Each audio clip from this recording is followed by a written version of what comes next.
Hey y'all,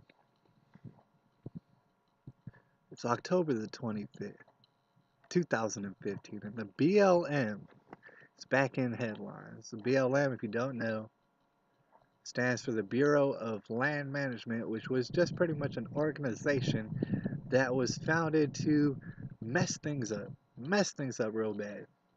Alright, now last time the BLM was in headlines, you might remember, you might recall, it was because what they did was they uh, found a rancher in Nevada by the name of Bundy. Now, his family had been on that same ranch for generation after generation after generation, and they went ahead and they tried to steal his cattle, steal it, say, hey, no, this belongs to the federal government, this belongs to the taxpayers, i.e., us BLM, we own this, and we're going to do God knows what with it. To where Bundy said, hey, that's not right. You're pretty much taking my whole livelihood. Not only that, you're stealing a whole mess of cattle. And that's illegal. And what it turned out was a whole bunch of U.S.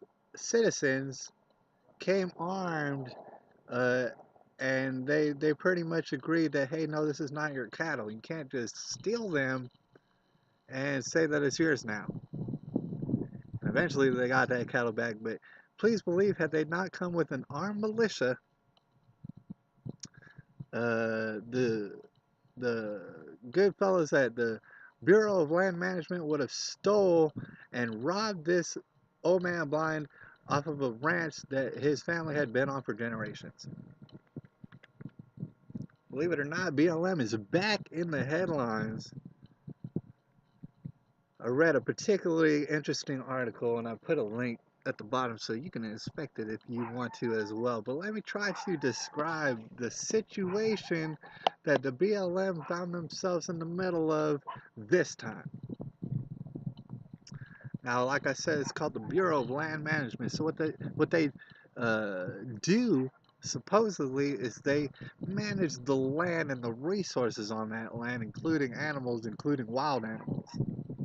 So what had happened was BLM, uh, they had access to some 1,800 horses, wild horses. And what they did was they sold it to a rancher, whatever, named Davis. Which, if you think about it, isn't a bad idea. I mean, maybe you could take that money and fund your own damn selves, and it wouldn't be funded by taxpayers, which it is right now. It could be something of self-sustaining. But the thing is, even if you're not in the horse business, it doesn't take long to figure out that if you're selling 1,800 horses to one man, the chances are not all these horses are going to find a good home.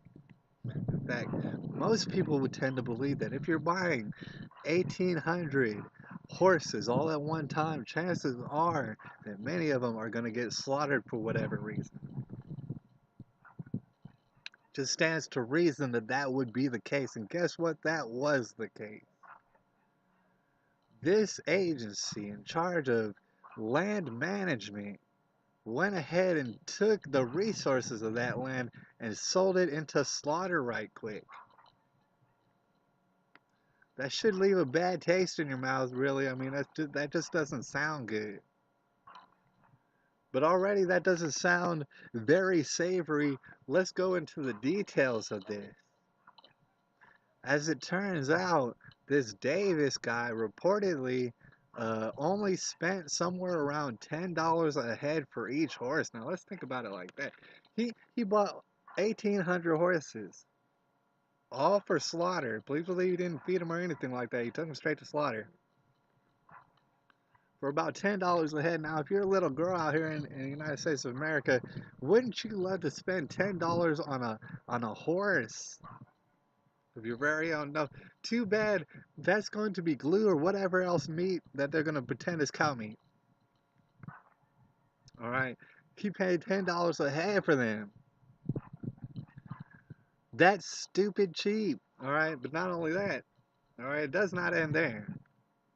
Because He did buy them for about $10 a head. He immediately transferred them to the slaughterhouse and where he immediately got $136,000 in profit immediately.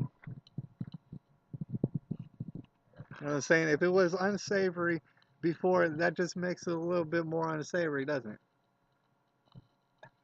All right, if that is not unsavory enough, check this out. In the transfer from the BLM to this guy named Davis, in the transfer of these horses, it wound up costing about $140,000 to do that transfer. Guess who paid for that? Taxpayers pay for that. It's as though BLM got on eBay and they were like, man, we got 1,800 horses. We got to get rid of them. And someone said, hey, I'll buy those for $10 a pop. Okay. And then BLM said, cool, free shipping. And then what they did was they charged the shipping to taxpayers. Isn't that wonderful? It's pretty wonderful, isn't it? It's October the 25th, 2015.